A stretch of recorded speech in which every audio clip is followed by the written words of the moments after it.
ఈ నెలాఖరుకు పీసీసీ కొత్త అధ్యక్షుడిని ఎంపిక చేసే దిశగా అధిష్టానం ఉండడంతో ఆ పదవి కోసం ఆశావాహులు విశ్వప్రయత్నాలు చేస్తున్నారు. ఢిల్లీ స్థాయిలో లాబింగ్ చేసే నాయకుల సంఖ్య అధికమవుతుంది. పీసీసీ తమకు కావాలనే పట్టుదలతో ఢిల్లీలో అధినాయకత్వం నిర్ణయం కోసం ఎదురు చూస్తున్నారు.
తెలంగాణలో కాంగ్రెస్ పార్టీకి భవిష్యత్ సవాళ్లు మరింత పటిష్టపరచాల్సిన ఆవశ్యకతపై సీరియస్గా మథనం చేస్తున్న కాంగ్రెస్ పార్టీ ప్రజాప్రతినిధులకు కాకుండా పార్టీకి పూర్తిగా సమయం ఇచ్చే నేతలకే పగ్గాలు అప్పగించాలని భావిస్తుంది. ఏఐసీసీ అగ్రనేత రాహుల్ గాంధీ దీనిపై ఫోకస్ పెట్టారు. సామాజిక సమీకరణాలు సమర్థత పరిగణలోకి తీసుకుని ఎంపిక చేయాలని కసరత్తు జరుగుతుంది. నెలాఖరుకు ఈ అంశంపై స్పష్టత వస్తుందని భావిస్తున్నారు.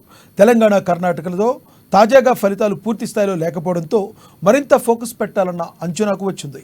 ఈ క్రమంలో పీసీసీ వర్కింగ్ ప్రెసిడెంట్గా ఉన్న జగ్గారెడ్డి వారం రోజులుగా ఢిల్లీలోనే మకాం వేసి తన వంతు ప్రయత్నాలు చేసుకుంటున్నారు. సీనియర్ నాయకుడిగా, పార్టీ విధేయుడిగా జగ్గారెడ్డికి రాహుల్ వద్ద మంచి పేరుంది. మాజీ MP, working president Anjan Kumar Yadav తనకు అవకాశం ఇవ్వాలంటూ సీఎం రేవంత్ సహా ఏఐసీసీతోనూ మంత్రాలు చేస్తున్నట్లు తెలుస్తుంది.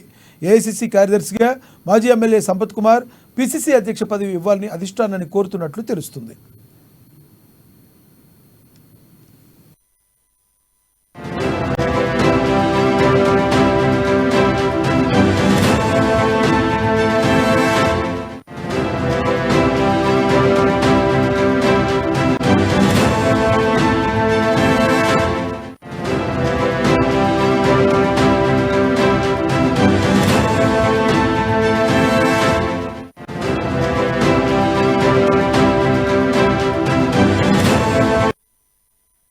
కొత్త రథసారథి కోసం దాదాపు 12 మంది ప్రయత్నాలు చేస్తుంటున్నాడా? సామాజిక సమతుల్యత పాటించి పార్టీ అధిష్టానం ముందుకెళ్లాల్సి ఉందని అభిప్రాయం వినిపిస్తుంది. సీఎంగా రెడ్డి సామాజిక వర్గానికి చెందిన రేవంత్ ఉండడంతో పీసీసీ అధ్యక్షుడిగా ఆ సామాజిక వర్గానికి ఇచ్చే అవకాశం దాదాపు లేదని పార్టీ వర్గాలు చెబుతున్నాయి. రెడ్డేతర సామాజిక వర్గాలకు పీసీసీ అధ్యక్ష పదవి దక్కే అవకాశం ఉందని స్పష్టమవుతుంది. నెలాఖరు నాటికి పీసీసీ అధ్యక్ష పదవి గడువు ముగియనుండడంతో అంతలోపే ఆ ప్రక్రియ పూర్తి చేయాలని ఏఐసీసీ యోచిస్తున్నట్లు సమాచారం. ప్రస్తుతం పీసీసీ సంస్థాగత వర్కింగ్ ప్రెసిడెంట్గా కొనసాగుతున్న మహేష్ కుమార్ గౌడ్ పార్టీని పూర్తి స్థాయిలో నడుపుతున్నారు. కానీ ఇటీవల ఆయన ఎమ్మెల్సీగా ఎన్నికయ్యారు. మాజీ ఎంపీ మధు యాష్కి విషయంలో ఏఐసీసీ సానుకూలంగా ఉన్నట్లు సమాచారం. అయితే మధు యాష్కిని పీసీసీ అధ్యక్షుడిగా నియమిస్తే సీఎం రేవంత్ రెడ్డితో ఏ విధంగా సమన్వయం చేసుకుని ముందుకెళ్తారనేది కీలకంగా మారింది.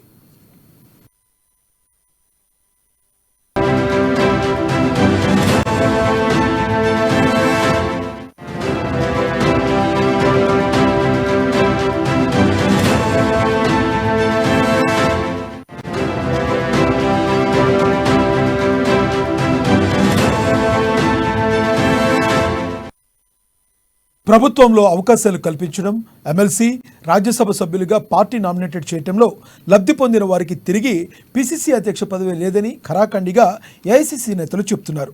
కొత్త రథసారథిని నియమించి పార్టీ కార్యవర్గానికి పూర్తి స్థాయిలో ప్రక్షాళన చేస్తేనే రానున్న స్థానిక సంస్థల ఎన్నికల్లో ఆశించిన స్థాయి కంటే ఎక్కువ ఫలితాలు ఉంటాయని పార్టీ అంచనా వేస్తుంది.